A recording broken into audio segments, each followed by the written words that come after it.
Hallelujah, hallelujah.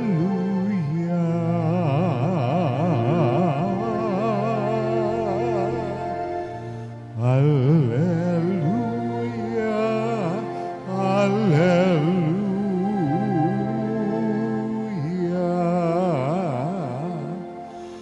Ang sa'kin nagmamahal, tutupad sa aking aral, ama't ako'y mananahan.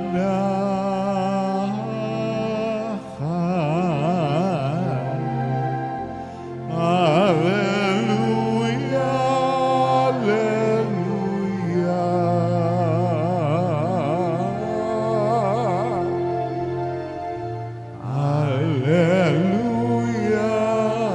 hallelujah.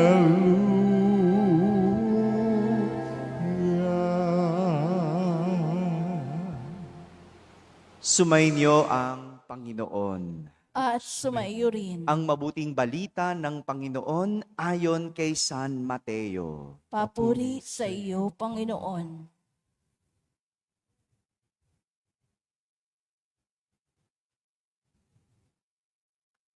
Noong panahong iyon, sinabi ni Jesus sa kaniyang mga alagad, "Hindi lahat ng tumatawag sa akin, Panginoon, Panginoon, ay papasok sa kaharian ng langit, kundi yaon lamang sumusunod sa kalooban ng aking amang nasa langit.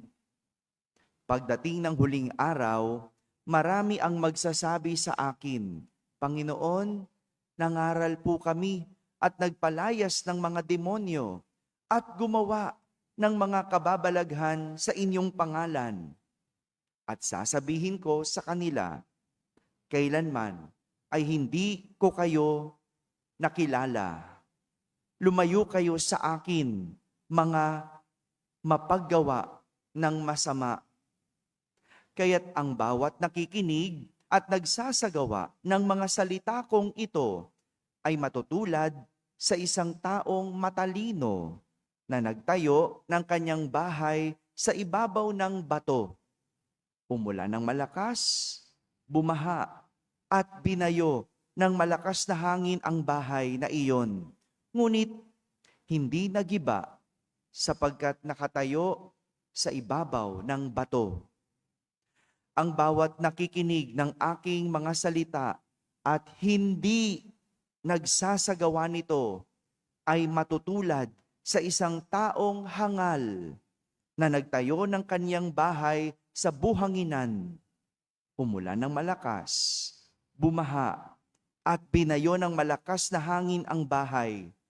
Bumagsak ang bahay na iyon at lubusang nawasak. Nang masabi na ni Jesus ang mga pananalitang ito, ang mga tao ay namangha sapagkat nagturo siya na parang isang may kapangyarihan at hindi tulad ng mga eskriba. Mga kapatid, ang mabuting balita ng Panginoon. Pinupuri ka namin, Panginoong Hesukristo. Umupo ang lahat at makinig sa homilia. Magandang umaga po sa inyong lahat. Magandang umaga sa mga nasa barangay, mga nasa tahanan at nasa abroad na nagsisimba via online. Kasama kayo sa aming banal na pagdiriwang dito sa ating parokya. Kwento ng pagkabagsak ni Haring Joaquin ang ating narinig mula sa ating unang pagbasa. Pagkabagsak, sabihin nga po ninyo, sa edad na 18 taong gulang, naging hari si Joaquin. Ba? Mantakin mo yun, no? 18 years old. Siya'y nabigyan ng pagkakataong maging hari. Siya'y napili na maghari sa Jerusalem. Siya ay hinirang na hari. Kung sasabihin natin, murang edad. 'Di ba?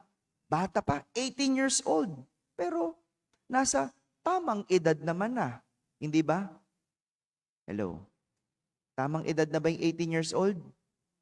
Well, relatively bata, pero nasa tama namang edad. No? 18 years old. No? Ngunit, tumagal lang ang kanyang paghahari ng 3 buwan. 3 buwan.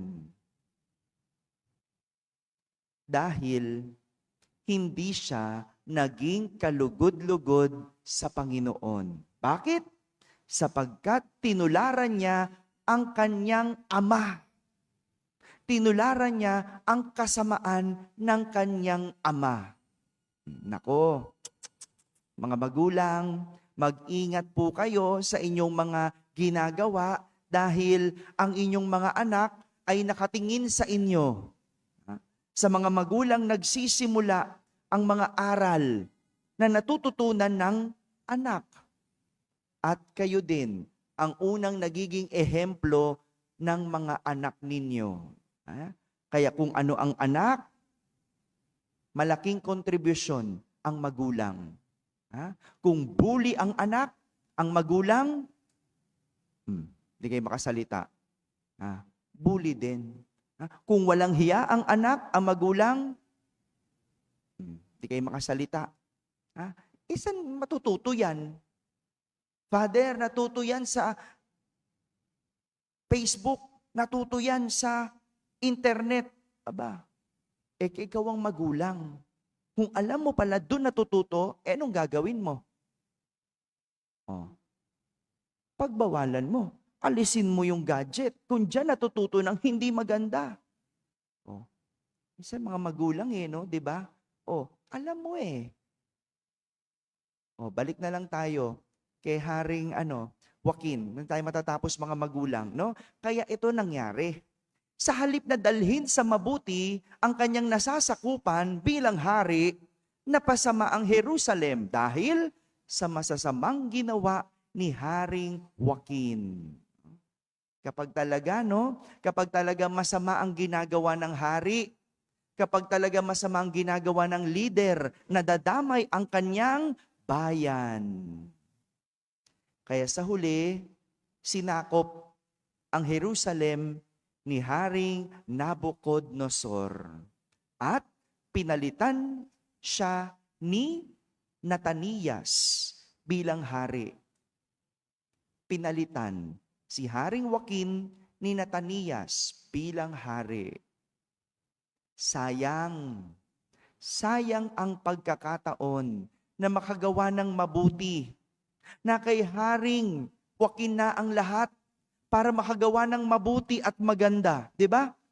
Inisa-isa. Ilan ang kanyang katulong? Libo-libo. Gaano siya kayaman? Binanggit din. Diba?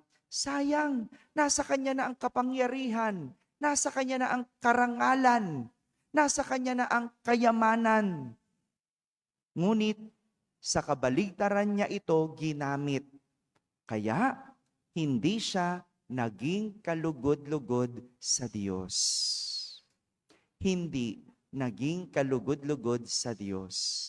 Itong nangyayari kapag sinasayang natin ang oportunidad o pagkakataon na binibigay sa atin, hindi tayo nagiging kalugod-lugod sa Diyos. Hindi lahat nabibigyan ng oportunidad. Kaya kapag nasa iyo na, kapag hawak mo na, kapag ibinigay sa iyo, gamitin mo ng mabuti at gamitin mo sa mabuti. Nabigyan ka ng posisyon, gamitin mo ng mabuti. Gamitin mo sa mabuti. Nabigyan ka ng scholarship, huwag mong sayangin. Binigyan ka ng pagkakataong makapagtrabaho, ibigay mo din ang makakabuti sa iyong trabaho. Hindi lang sa iyo, hindi lang sa sarili mo, kundi makakabuti sa kumpanya mo. Diba? Marami sa atin may trabaho, pero gusto lang yung ano makakabuti sa kanya. Hindi. Gawin mo rin yung makakabuti dun sa pinagtatrabahuan mo. Huwag mong sayangin ang pagkakataon. Huwag mong sayangin ang oportunidad. At parang ganito, yung sinasabi ni Jesus sa kanyang mga alagad sa ating ebanghelyo. Nabigyan sila ng pagkakataong makapakinig ng salita at pangaral ni Jesus. Bakit hindi pa nila isagawa o isabuhay? Dahil ang tawag ni Jesus sa mga nakapakinig at hindi nagsagawa ng kanyang salita ay hangal. Narinig mo na eh. Natuto ka na. Hindi mo pa sinabuhay. Hindi mo pa isinagawa. Ang tawag sa iyo, hangal. Ngunit ang tawag ni Jesus sa nakapakinig at nagsagawa ng kanyang salita ay matalino. Matalino. Parang batang nag-aral, 'di ba? Pinapasok mo sa eskwela, may baon pa, bago sapatos, ang ganda ng bag. Binilan mo pa ng notebook. Ay, hindi pala, libre notebook, di ba? Di ba? Lahat na. Pumasok. Pero pag uwi, walang nabitbit na pinag-aralan. Anong tawag? Hangal. Pero yung pumasok sa eskwela, magandang sapatos, nabigyan ng bag, pag uwi, binitbit ang aral na natutunan. Ang tawag, matalino. Ganyan ang mga taong nagsasayang ng pagkakataon o oportunidad. Mga hangal. May trabaho na, ayaw pang magtrabaho, wala tuloy sweldo. Anong tawag? Hangal. 'Di ba? May trabaho ka eh. Anong gagawin mo? Makikiusap na lang ako. Wag mo muna akong kaltasan. 'Di ba? Makikiusap na lang ako, maawa na kayo.